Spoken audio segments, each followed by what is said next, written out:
कैसे हैं आप सब लोग। उम्मीद करता आप अच्छे होंगे। अगर आप एसी को अपने बेहतरीन तरीके से चलाना चाहते हो और बेहतरीन बनाना चाहते हैं तो ये वीडियो आपको देखनी चाहिए। एसी को बेहतरीन बनाने का मतलब ये होता है कि जब आप एसी लेकर आते हैं तो वो किसी भी समस्या से परे होता है, परंतु समय के साथ उसमें कोई समस्याएं आने लगती हैं थोड़ी थोड़ी। अगर आप ये चाहते हैं कि लंबे समय तक आपके एसी में कोई भी समस्या ना रहे और मेंटेनेंस वगैरह भी आपका बिल्कुल कम हो और एसी भी कूलिंग करता रहे तो आपको ये वीडियो अंत तक देखनी चाहिए। यहाँ पर मैंने काफ़ी सारे पॉइंट आपको बताए हैं एसी को बेहतरीन आप कैसे कर सकते हैं, तो ये वीडियो आपको देखना ही चाहिए। तो चलिए जानते हैं, इस वीडियो को समझते हैं।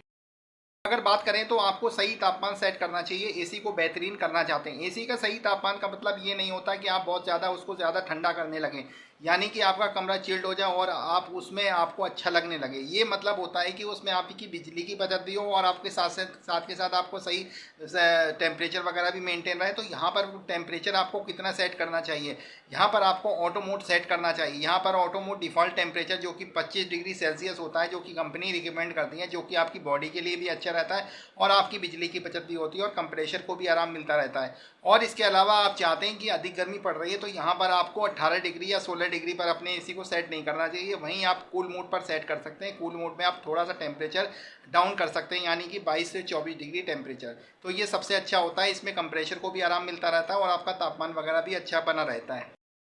बढ़ाने के लिए, एसी की कूलिंग बढ़ाने के लिए और एसी को बेहतर तरीके से मेंटेनेंस फ्री करने के लिए एसी की सही समय पर सर्विस करवानी चाहिए। ये सर्विस साल में आपको एक बार तो करवा लेनी चाहिए। अगर आपका एरिया ज़्यादा धूल मिट्टी वाला नहीं है, आपको मार्च में सर्विस करवा लेनी चाहिए और कंपनी के बंदे से काम करवाएंगे, प्रॉपर तरीके से काम करवाएंगे तो उसमें और चीज़ें भी वो चेक कर लेगा, जिससे आने वाले समय में आपको समस्या नहीं आएगी। इसके अलावा सर्विस के अलावा आपको नॉर्मल तरीके से अपने 7 दिन में फ़िल्टर वगैरह को भी चेक कर लेना चाहिए।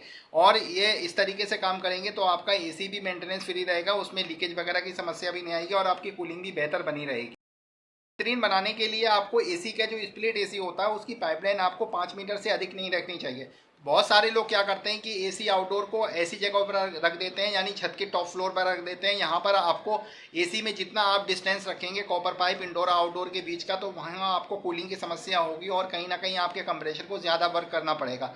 तो कंप्रेशर भी ख़राब हो सकता है और आपकी कूलिंग भी इफेक्ट होगी क्योंकि तापमान वगैरह नहीं आएगा। तो इस तरीके से आपको 5 मीटर से कम 5 मीटर अपने पाइप की डिस्टेंस रखनी चाहिए, ये बहुत बढ़िया रहता है।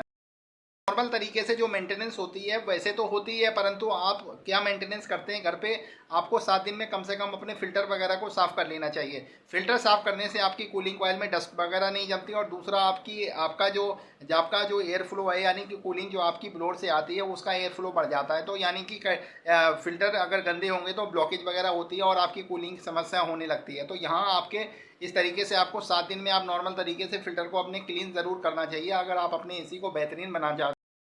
बेहतरीन बनाने के लिए आपको सही तरीके से काम करवाना चाहिए और सही तरीके से काम करवाने के लिए आपको सही मैकेनिक और सही बंदे से काम करवाना चाहिए। अगर बात करें तो बहुत सारे लोग कंपनी वाले बंदे से रिकमेंड करते हैं कि कंपनी वाले बंदे से काम करवाना चाहिए। हाँ, मैं भी ये चीज़ कहता हूँ। हाँ, उनके थोड़ा सा चार्जेस वगैरह ज़्यादा रहते हैं। हाँ, अगर आपके लोकल में कोई बंदा आपकी जान पहचान का है और सही तरीके से काम करवाता है तो यहाँ आप उससे भी काम करवा सकते हैं। बाकी आपको वारंटी गारंटी पीरियड में आपको कंपनी से ही काम करवाना चाहिए और आपको बिल्कुल भी जानकारी नहीं है तो कंपनी के बंदे से ही काम करवाना उचित रहेगा। आउटडोर पर आपको धूप बिल्कुल भी नहीं लगनी चाहिए। एसी आउटडोर पर अगर डायरेक्ट धूप लगती है तो यहाँ उसकी कूलिंग प्रभावित होती है, उसका कंप्रेशर को ज़्यादा कार्य करना पड़ता है और यहाँ लीकेज की समस्या भी हो सकती है। तो बहुत सारे आउटडोर ऐसे जगह पर लगे होते हैं जहाँ प्रॉपर तरीके से सीधी धूप उस पर आती है, आउटडोर होते ही धूप वगैरह में लगते हैं, परंतु यहाँ आपको चाहिए कि छायादार स्थान पर लगाना चाहिए। अगर छाया भी नहीं मिल रही है तो आपको छत के ऊपर शेड वगैरह बना देने चाहिए, ग्रीन फिल्म करके बना देना चाहिए, जिससे कि डायरेक्ट धूप आपके आउटडोर पर नहीं पड़ेगी और अधिक गर्मी में आपके एसी भी बेहतर तरीके से काम करता रहेगा और ट्रिपिंग की समस्या भी नहीं आएगी। बहुत सारे लोग अपने एसी को गर्मियों में तो इस्तेमाल कर देते हैं परंतु गर्मी के बाद अपने एसी की केयर नहीं करते।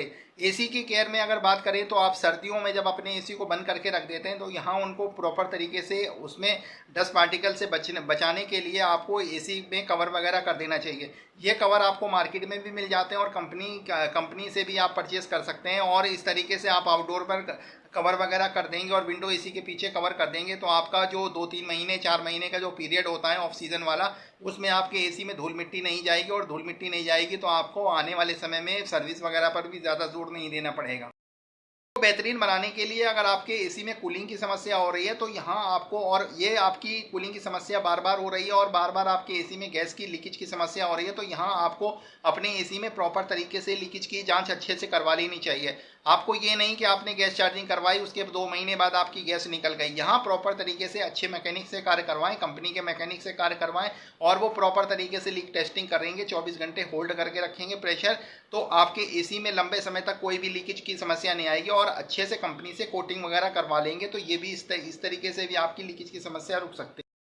अगर मूड की बात करें तो ये तापमान के अनुसार आपका बदलता रहता है। सही मूड आपको सही सही कूलिंग देता है और आपके एसी की लाइफ को बढ़ाता है। जैसे आप कूल मूड पर अगर सेट करते हैं 16 से 32 डिग्री, तो यहाँ आपको बहुत सारे तापमान सेट कर सकते हैं। आप 20 डिग्री, 22 डिग्री, 26 डिग्री, 28 डिग्री जितने भी सेट कर सकते हैं, यहाँ आपको ऑप्शन मिल जाता है। ड्राई मूड आपका बरसात में इस्तेमाल होता है। आपका डिफ़ॉल्ट टेम्परेचर जो कि ऑटो मूड कहलाता है वो 25 डिग्री आपका बिजली की बचत करता है। तो आपको बहुत सारे मूड को इस्तेमाल करना आना चाहिए, और कंपनी के मैनुअल में सीख सकते हैं, और आपको जानकारी नहीं है तो कंपनी वाले बंदे से भी समझ सकते हैं।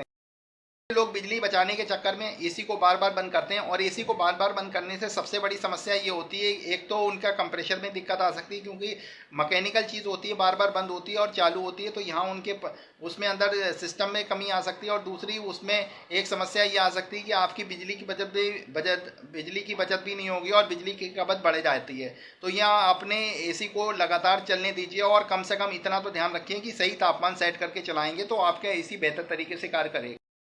अभी भी बहुत जगह ऐसा होता है कि हमारी वोल्टेज फ्लक्चुएशन होती है, और वोल्टेज फ्लक्चुएशन हमारी गांव में अधिक मिलती है, तो यहाँ पर बहुत सारे लोग क्या करते हैं कि एसी को फ्लक्चुएशन कंडीशन में, वोल्टेज उतार चढ़ाव हो रहा है उस कंडीशन में भी अपने एसी को चलाते रहते हैं, परंतु उनको ऐसा नहीं करना चाहिए। इससे सबसे बड़ा नुकसान ये होता है कि उनकी पीसीबी वगैरह ख़राब हो सकती है, उनके कंप्रेशर में दिक्कत आ सकती है, और अन्य तरह की इलेक्ट्रिकल समस्या आ सकती है। तो फ्लक्चुएशन अगर हो रही है तो आपको कुछ समय अपने एसी को बंद कर देना चाहिए, कम से कम जब तक फ्लक्चुएशन ना रुके, नॉर्मल ना हो, तब तक अपने एसी को नहीं चलाना चाहिए। इससे आप अपने एसी के इलेक्ट्रॉनिक कंपोनेंट को भी ख़राब होने से बचा सकते हैं।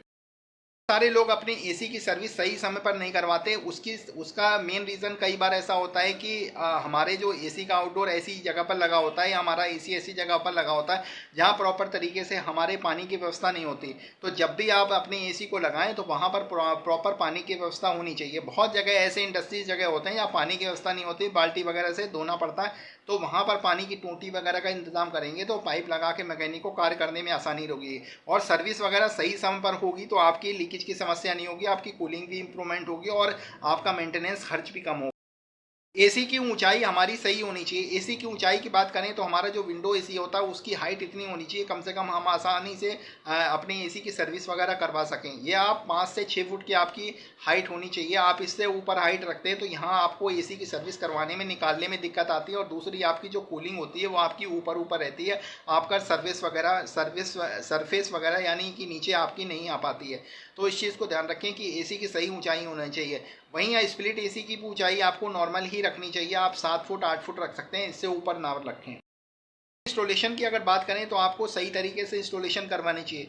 विंडो एसी की इंस्टॉलेशन अच्छे से करवानी चाहिए ताकि उसमें किसी भी तरीके की कोई वाइब्रेशन न रहे। अच्छी तरीके से उसमें लकड़ी वगैरह और कील वगैरह लगवा लेनी चाहिए, और फ्रेम वगैरह अच्छे से बनवा के। वहीं स्प्लिट एसी की इंस्टॉलेशन वगैरह करा रहे हैं तो वहाँ पर धूप वगैरह ना आती हो, अच्छे से क्लैंपिंग वगैरह करवा लेनी चाहिए, और कवर वगैरह और नॉर्मल तरीके से स्टैंड वगैरह पर अपनी एसी की इंस्टॉलेशन करवानी चाहिए, और पाइपलाइन आपकी 5 मीटर से अधिक नहीं होनी चाहिए। इस तरीके से इंस्टॉलेशन आपकी अच्छी रहती है।